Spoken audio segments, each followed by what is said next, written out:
May Day ఉత్సవాల సందర్భంగా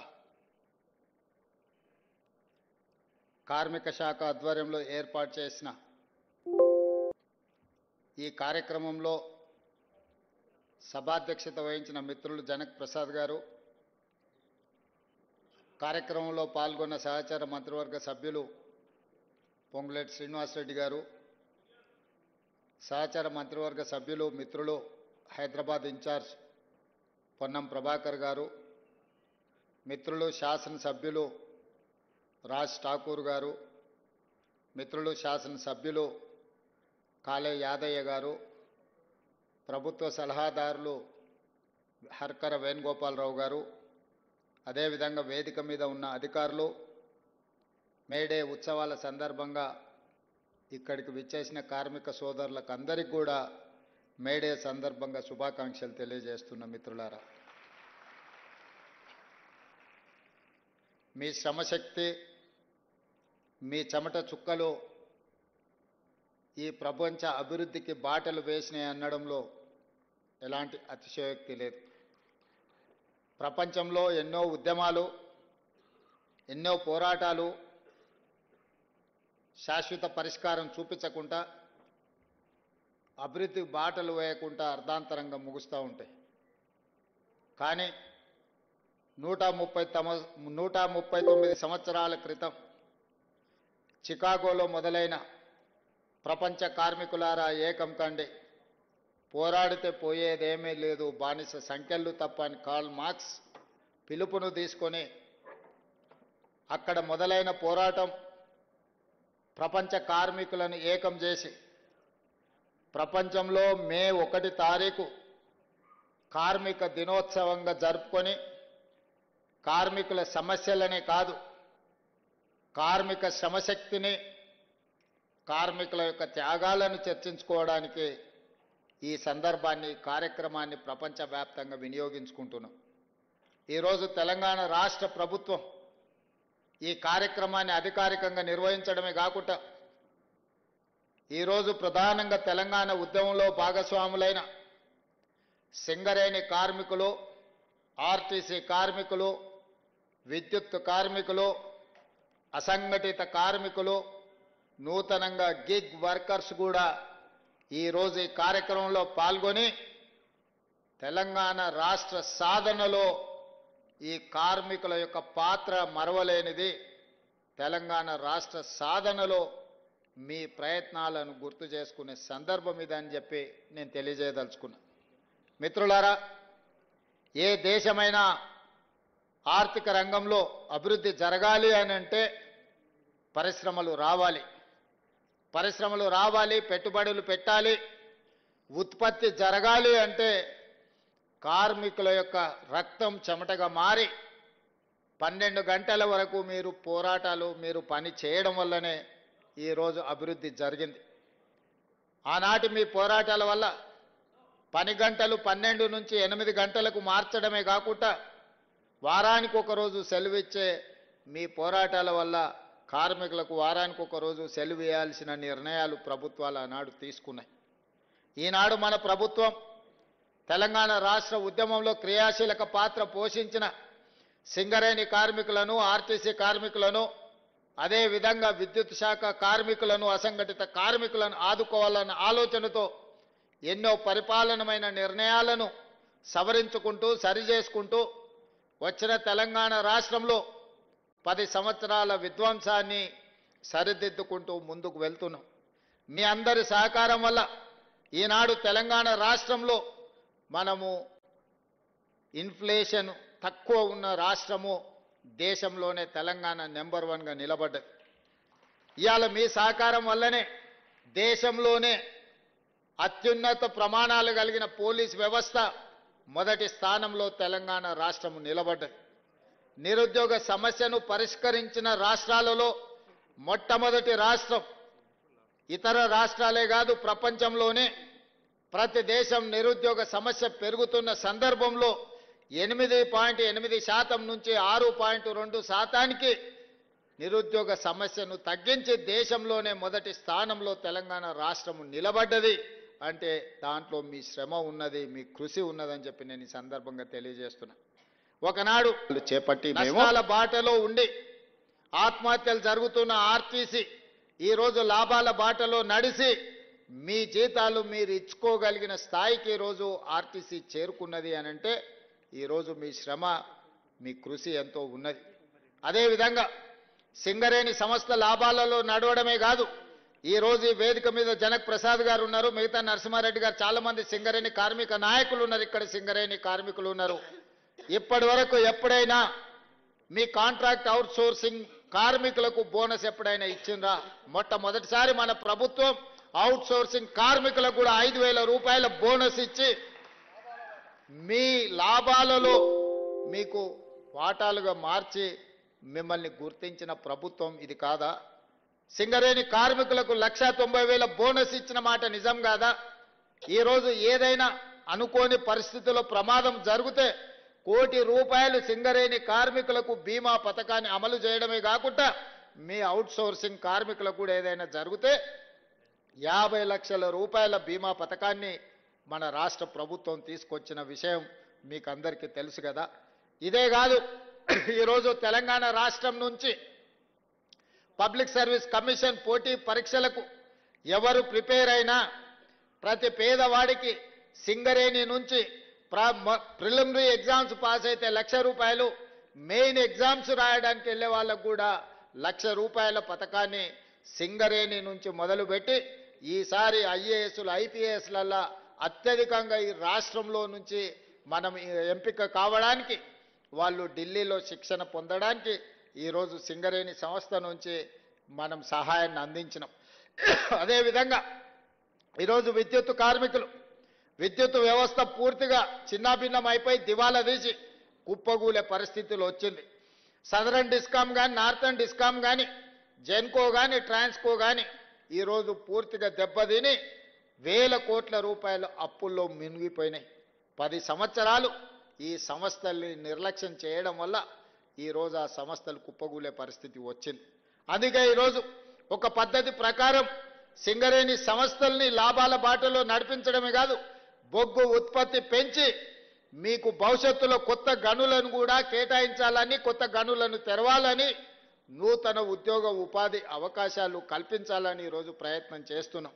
మీ కారుణ్య నియామకాలకు సంబంధించి గతంలో ఎన్ని నిబంధనలు ఉండేనో, ఎంత అవినీతి ఉండేనో మీకు తెలుసు.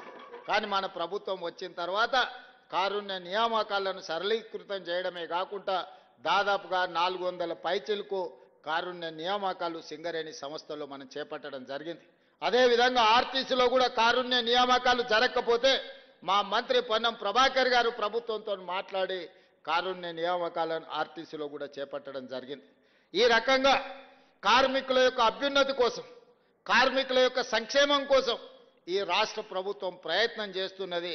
కార్మికుల సంక్షేమమే మా రాష్ట్ర ప్రభుత్వం యొక్క విధానం అనే విధంగా ఈరోజు ముందుకు తీసుకెళ్లడం జరుగుతుంది. మీతో ఏ సందర్భం వచ్చినా మీతో మాట్లాడుతున్నాం, మీతో కలుస్తున్నాం. కార్మికులు అంటే మా సోదరులన్న భావన ఈరోజు తెలంగాణ రాష్ట్రంలో మేము కల్పించగలిగినాం. ఇవాళ అసంఘటిత కార్మికుల గురించి ఆలోచనే చేయలేదు. ఈరోజు అసంఘటిత కార్మికులందరినీ ఒక దగ్గరికి పట్టుకొచ్చి రాష్ట్ర ప్రభుత్వం తొందరలో తీయబోయే పాలసీలో వాళ్ళందరి సూచనలు సలహాలు తీసుకున్నాం. ఈరోజు దేశానికే ఆదర్శంగా ఉండే విధంగా గిగ్ వర్కర్స్ విధానాన్ని ఈరోజు తెలంగాణ రాష్ట్ర ప్రభుత్వం తీసుకురాబోతుంది. అందరి అభిప్రాయాలు తీసుకొని ఈ మొన్న జరిగిన భారత్ సమ్మిట్లో ప్రపంచ దేశాల నుంచి వచ్చిన కార్మిక సంఘాల నాయకుల నుంచి కూడా మనం అభిప్రాయాలు తీసుకోవడం జరిగింది. ఇవన్నీ మీరు అండగా నిలబడి ఈ ప్రభుత్వాన్ని అధికారంలోకి ఈ పార్టీని తెచ్చినందుకే ఇవన్నీ సాధ్యమైంది. ఆనాడు రాహుల్ గాంధీ గారు కన్యాకుమారి నుంచి కశ్మీర్ వరకు 150 రోజులు 4,000 కిలోమీటర్ల పాదయాత్ర చేస్తూ మండు టెండల్లో మంచు కొండల్లో మిమ్మల్ని అందరినీ కలిసి మీ ఆలోచనలు పంచుకొని ఆనాడు కార్మికులను, విద్యార్థులను, నిరుద్యోగ యువకులను, రైతు కూలీల సంఘాలను కలిసి వాళ్ళు వెలుబుచ్చిన అభిప్రాయాలను రాహుల్ గాంధీ గారు సేకరించి ఈరోజు కులగణన చేపట్టాలి అని చెప్పి ఆదేశాలు ఇచ్చాడు. వారి సూచన మేరకు తెలంగాణ రాష్ట్ర ప్రభుత్వం చేపట్టిన కులగణన ఈరోజు దేశానికే ఆదర్శమైంది.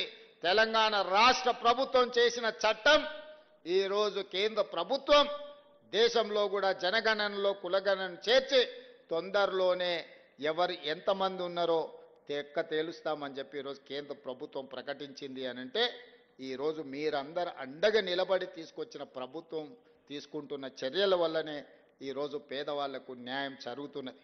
అందుకే మిత్రులారా, ఈరోజు కార్మిక సంఘాల నాయకులకు నేను విజ్ఞప్తి చేస్తున్నా. 60 సంవత్సరాలు 16 మంది ముఖ్యమంత్రులు 72,000 కోట్ల రూపాయలు అప్పు చేస్తే ఒక వ్యక్తి, ఒక పార్టీ, ఒక కుటుంబం 10 సంవత్సరాలలో 7 లక్షల కోట్ల రూపాయలు అప్పు చేసింది. పోనీ 7 లక్షల కోట్ల రూపాయల అప్పుతోని ఎక్కడైనా ఏదైనా అభివృద్ధి జరిగిందా మీరు ఆలోచన చేయండి. మీ కార్మికులకు ఏదైనా మేలు జరిగిందా? చనిపోయిన కార్మికుల పట్ల మానవత్వంతో ఎప్పుడైనా ఆలోచన చేసిండ్రా? ఆర్టీసీ కార్మికులు ఆనాడు ధర్నా చేసి ఆనాడు మీరు ఉద్యమం చేస్తే 50 మంది కార్మికులను పొట్టన పెట్టుకున్నారు, కానీ మీతోని మాట్లాడలేదు. మరి మేము వచ్చిన తర్వాత ఈరోజు ఆర్టీసీని గాడిలో పెట్టి ఈరోజు లాభాల వైపు నడిపించే ప్రయత్నం చేస్తున్నాం. ఆర్టీసీ కార్మికులకు నేను విజ్ఞప్తి చేస్తున్నా, మళ్ళీ సమ్మె అని చర్చలు చేస్తున్నారు. దయచేసి ఈ సంస్థ మీది. ఈ సంస్థను ఏ మాత్రం పట్టింపులకో రాజకీయ నేపథ్యంలో ఎవరైనా ప్రోత్సహిస్తే, మనం ఏదైనా ఒక నిర్ణయం తప్పుగా చేస్తే మొత్తం సంస్థనే దెబ్బతినే పరిస్థితి ఈరోజు ఉంది. అదే కాదు, ఇవాళ మీరు ఆలోచన చేయండి, 7 లక్షల పైచిలకు కోట్ల రూపాయల అప్పులు రాష్ట్ర ప్రభుత్వం మీద ఉన్నాయి. ఆయన 50,000 కోట్ల రూపాయలు కాంట్రాక్టర్ల బిల్లులు పెండింగ్ పెట్టాడు. బొగ్గు సరఫరా చేసిన సింగరేణికి 20,000 కోట్ల రూపాయలు పెండింగ్ పెట్టాడు. అదేవిధంగా వ్యవసాయానికి ఉచిత విద్యుత్తు అందించిన విద్యుత్తు శాఖకు దాదాపుగా 25-30,000 కోట్ల రూపాయలు పెండింగ్ పెట్టాడు. ఇట్లా ఇంకొక 1,29,000 కోట్ల రూపాయలు వివిధ సంస్థలకు బకాయిలు పెట్టిండు. చంద్రశేఖరరావు గారు డిసెంబర్ 7, 2023 నాడు మాకు అధికారం అప్పజెప్పినప్పుడు 8,29,000 కోట్ల రూపాయల అప్పులు మా చేతికి అందించిండు. ఇందులో 7,11,000 కోట్ల రూపాయలు వివిధ బ్యాంకులల్లా వివిధ సంస్థలల్లా ప్రభుత్వం పూచీకత్తు పెట్టి అప్పులు తెస్తే మిగతావి వివిధ సంస్థలలో ఉద్దెర పెట్టిండు. ఉద్దెర మన గ్రామాలలో ఉంటుంది. కిరాణం కొట్టోడో లేకపోతే బట్టల కొట్టో షాపోడో మనకు తెలిసినోడు ఉంటాడు. దానికి ఒప్పందాలు ఇన్స్టాల్మెంట్స్ ఏముండవు. ఊర్లో మనకు ఉండే గౌరవం కొద్ది అప్పిస్తారు. అట్లాంటి అప్పులు విద్యుత్ శాఖ దగ్గర, అట్లాంటి అప్పులు సింగరేణి సంస్థ దగ్గర, ఇట్లా వివిధ కాంట్రాక్టర్లు చేసిన పనులకు నిన్న మన సర్పంచులు నిరసన తెలిపినరని వారు మన అంటున్నారు. మేము వచ్చినాక సర్పంచులే లేరు కదా మిత్రమా. మేము అధికారం రాకంటే ముందే సర్పంచుల పదవీ కాలం ముగిసిపోయింది. మరి మేము సర్పంచులకు ₹1 పని కూడా ఇవ్వలేదు. పని ఇద్దామన్న సర్పంచులే లేరు. ఇవాళ సర్పంచులకు బకాయిలు ఉన్నాయంటే ఆ ప్రభుత్వం ఆనాడు వారు పెట్టిపోయిన బకాయిలే కదా. ఇట్లాంటి బకాయిలు, కాంట్రాక్టర్ల బకాయిలు, సర్పంచుల బకాయిలు, విద్యుత్ శాఖ బకాయిలు, ఆర్టీసీ కార్మికుల బకాయిలు ఈరోజు ప్రతి సంస్థకు పుట్టిన కాడల్లా బ్యాంకులో దొరికితే బ్యాంకులో తెచ్చిండు, ఊరి మీద దొరికితే ఊరి మీద తెచ్చిండు, చేబదులు దొరికితే చేబదులు తెచ్చిండు, పక్కింటోళ్ళ దగ్గర దొరికితే పక్కింటోళ్ళ దగ్గర తెచ్చిండు. మొత్తంగా 10 సంవత్సరాలలో 8,29,000 కోట్ల రూపాయల అప్పుతోని డిసెంబర్ 7, 2023 నాడు మా చేతికి అధికారం ఇచ్చిండు.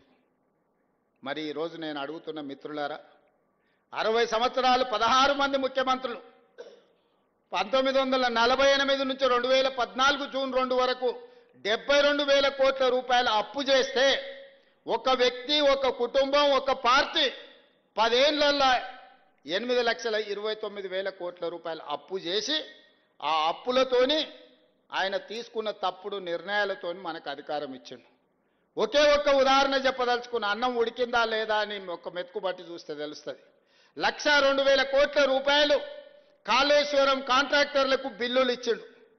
3 ఏళ్ల కట్టుడు కూలుడు సరిపోయింది. ఆయన కాళేశ్వరం అన్నాడు, మా కోమటిరెడ్డి వెంకన్న అది కూలేశ్వరం అన్నాడు. ఎక్కడైనా ఈ భూమి మీద 1,02,000 కోట్ల రూపాయలు పెట్టి కట్టిన ప్రాజెక్టులు, మేడిగడ్డ, సుందిల్లా, అన్నారం అనే ప్రాజెక్టులు కుప్పగూలిపోవడం ఎక్కడన్నా చూసిండ్రా?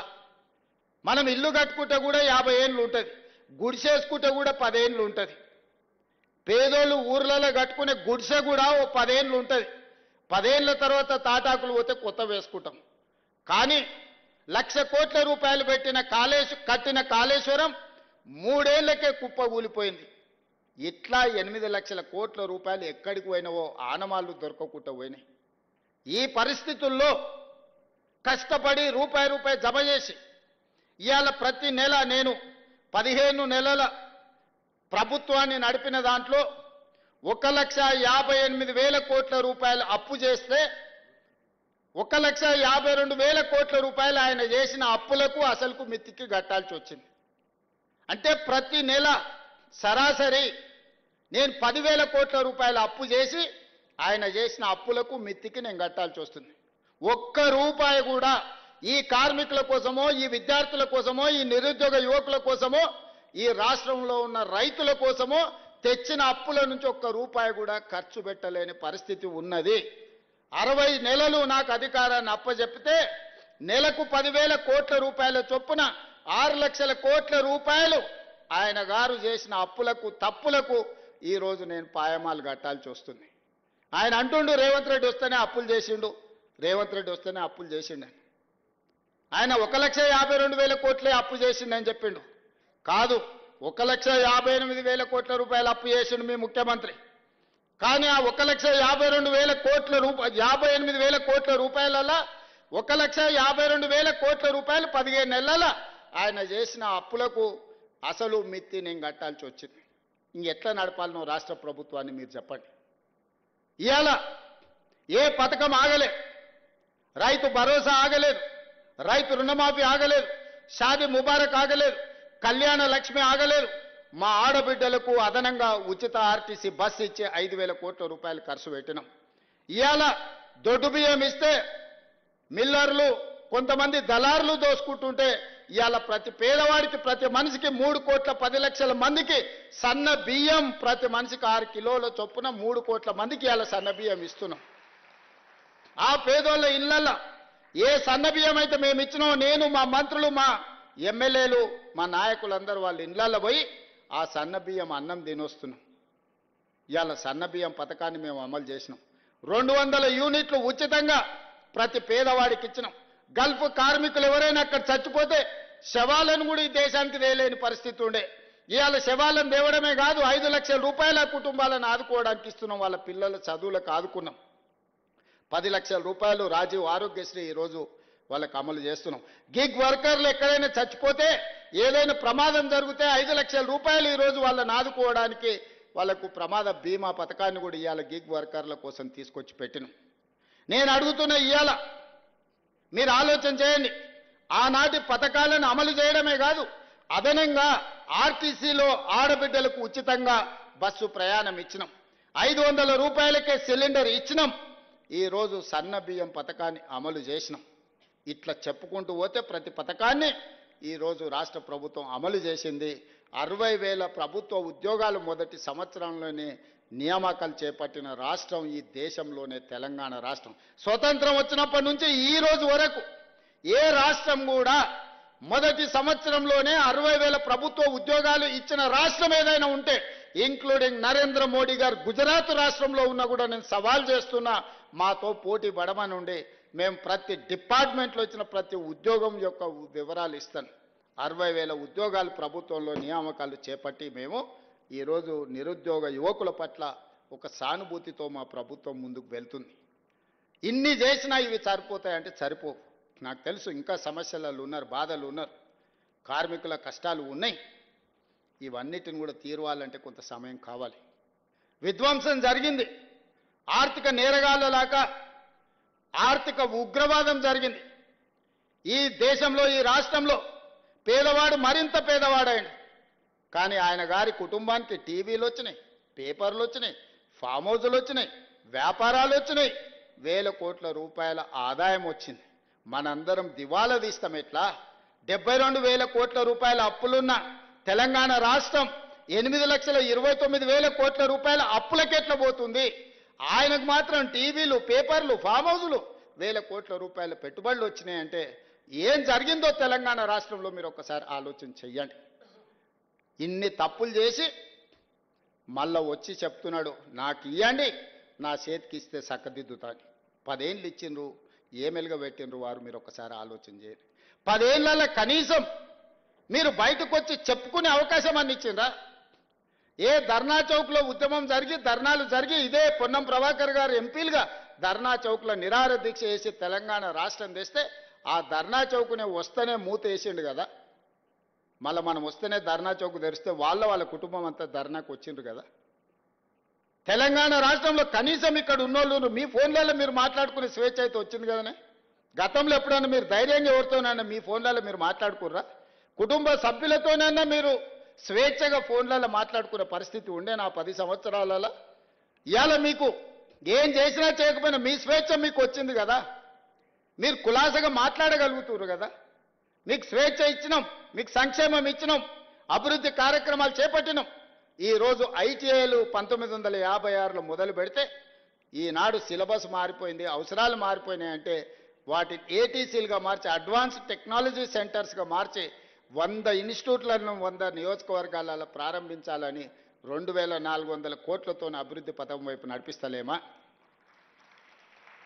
ఈరోజు ఒక పక్కన సాంకేతిక నైపుణ్యం అవసరం ఉన్నది, ఇంకొక పక్కన సంవత్సరానికి 1,10,000 ఇంజనీరింగ్ విద్యార్థులు ప్రతి సంవత్సరం పాస్ అవుతారు. కానీ ఇక్కడ పరిశ్రమల అవసరానికి వీళ్ళు చదువుకున్న చదువుకు పొంతన లేదు. There is a gap between demand and supply. అందుకే ఆలోచన చేసి ఈరోజు స్కిల్ యూనివర్సిటీస్ని పెట్టినాం. యంగ్ ఇండియా స్కిల్స్ యూనివర్సిటీ మనం ప్రారంభించుకున్నాం. ప్రతి విద్యార్థికి సాంకేతిక నైపుణ్యాన్ని నేర్పాలి, చదువుకునేటప్పుడే శిక్షణ ఇవ్వాలి. వాళ్ళకి ఏ కోర్సు నేర్చుకుంటే వాళ్ళకు ఉద్యోగం వస్తుందో వాటినే అక్కడ నేర్పించాలి.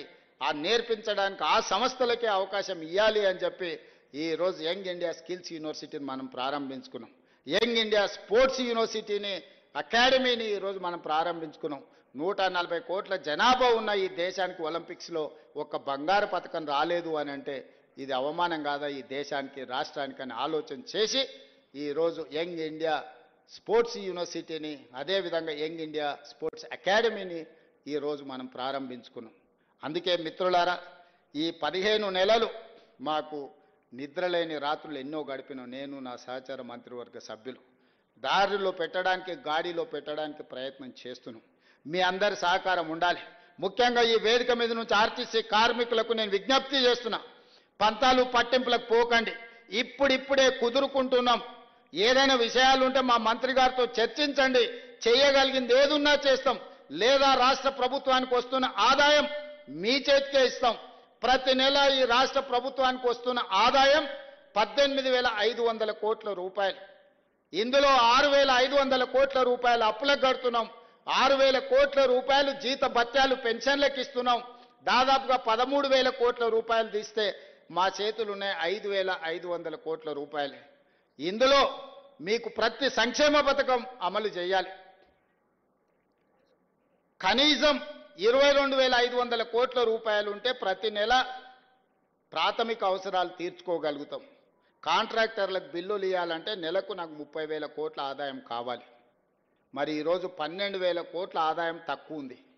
నా అవసరాలకు, నా ఖర్చుకు ఒక కుటుంబంలో ఒక కార్మికుడు నెల జీతాన్ని తీసుకుంటే ఇంటి అద్దె, పిల్లల చదువులు, దవాఖాన ఖర్చులు, అదేవిధంగా ఇతర అవసరాలు అన్నీ లెక్కేసుకొని ఒక పాలకెంత, నీళ్ళకెంత, ఉప్పుకెంత, పప్పుకెంత, మంచినూనెకెంత, భార్య బిడ్డలకెంత, అమ్మా నాయనకు వైద్యానికి అవసరమైతే ఏం ఖర్చు అని అన్నీ లెక్కేసుకొని బడ్జెట్ పద్మనాభం లాగా నెల జీతాన్ని ఎట్లా ఒక కార్మికుడు లెక్కేసుకుంటాడో తెలంగాణ రాష్ట్ర ముఖ్యమంత్రిగా ఇదంతా మన కుటుంబం అనుకొని నేను లెక్కలేసుకున్న లెక్కలని మీ ముందర పెడుతున్నా. ఏ కార్మిక సంఘాల నాయకులకైనా నా విజ్ఞప్తి ఒకటే, ఆర్థిక మంత్రిని, ప్రధాన కార్యదర్శిని, అదేవిధంగా ఫైనాన్స్ సెక్రటరీని అందరినీ మీ దగ్గర కూర్చోబెడతా. వచ్చే ఆదాయం మొత్తం మీ చేతిలో పెడతా. ఏదాపమంటారో ఏడ ఖర్చు పెట్టమంటారో మీరే చెప్పుర్రి. అనా పైసా కూడా నేను ఇంటికి తీసుకెళ్ళను, ఒక్క పైసా కూడా అవినీతికి పాల్పడను. నేను మీకు మాట ఇస్తున్నా. మీరే చెప్పండి. మీరే ఒక అడ్వైజరీ బోర్డు పెట్టుకోండి. మీరే సూచన చేయండి. ఇప్పుడిప్పుడే పట్టాలెక్కుతున్న ప్రభుత్వాన్ని మళ్ళీ సమ్మెల పేరు మీద ఇతర కారణాల చేత ఏదైనా మనం అనుకోని తప్పు జరిగితే ఇక మళ్ళీ పునరుద్ధరించడానికి కూడా అవకాశం లేని పరిస్థితులు ఉన్నాయి. మనకు అప్పుడప్పుడు ఆరోగ్యం బాగాలేనప్పుడు పథ్యం పాటిస్తాం. చాలా మంది ఊర్ల నుంచి వచ్చిన వాళ్ళు ఉన్నారు కదా, ఊర్లలో పెద్ద మనుషులు అంటారు కదా, కొంచెం పథ్యం ఉండాలని అని.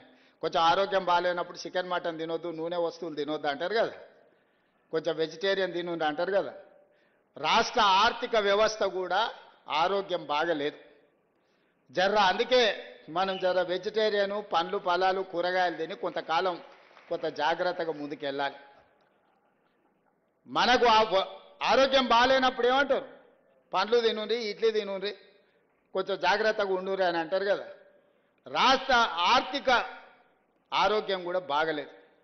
అందుకే మీరు అందరు సహకరించండి. మీరు మా కార్మిక సోదరులు, మీరు మా కుటుంబ సభ్యులు, మీరు కొట్లాడితేనే తెలంగాణ రాష్ట్రం వచ్చింది, మీరు మద్దతు ఇస్తేనే ఈ ప్రభుత్వం ఏర్పడ్డది. ఈ ప్రభుత్వం ఏర్పడ్డదంటే మా గొప్పతనం కాదు, అందులో మీ కష్టం ఉంది, మీ శ్రమ ఉంది, మీ కృషి ఉంది. మేము వేరు మీరు వేరు అని ఏ రోజు నేను అనుకోలే. మీలో ఒక్కరిని, మీ కుటుంబ సభ్యుని, మీ సంక్షేమం కోసం, మీ అభివృద్ధి కోసం, మీ భవిష్యత్తు ప్రణాళికల కోసం మీ ముఖ్యమంత్రిగా, మీ సోదరుడిగా పనిచేయడానికి నేను సిద్ధంగా ఉన్నా. నాకు ప్రతి నెల వస్తున్న ఆదాయం 18,500 కోట్ల రూపాయలు. ఈ 18,500 కోట్ల రూపాయలు మీ చేతుల్నే పెడతా. బ్యాంకులకు కట్టుండి, నా ఉద్యోగస్తులకు ఇచ్చే జీతాలు వాళ్ళకి ఇయ్యండి, రిటైర్ అయిన వాళ్ళకి పెన్షన్ ఇయ్యండి, మిగతాది ఏడ ఖర్చు పెట్టమంటారో మీరే చెప్పుండ్రి. సన్నబియ్యానికి ఇద్దామా, ఉచిత కరెంటుకి ఇద్దామా, ఆర్టీసీ బస్సుకి ఇద్దామా, షాది ముబారక్ ఇద్దామా, కళ్యాణ లక్ష్మికి ఇద్దామా, లేకపోతే ఇంకేదైనా ఆడంబరాలు చేసుకుందామా, మీరు ఎట్లా చెప్తే గట్లనే రాష్ట్ర ప్రభుత్వాన్ని నడపడానికి నేను సిద్ధంగా ఉన్నా. దీంట్లో అబద్ధాలు లేవు. ఎవరైనా ఇంతకు మించి చెప్తే లెక్కలైనా మీరు చూడండి. మొత్తం అందరిని పిలిచి కూర్చోబెట్ట, మీరే ఒక సింగరేణి నుంచి, ఆర్టీసీ నుంచి, విద్యుత్ శాఖ నుంచి, అసంఘటిత కార్మికుల నుంచి మీరు ఒక కమిటీ వేసుకోండి. మీ ముందల మొత్తం లెక్కలన్నీ ముందల పెడతా.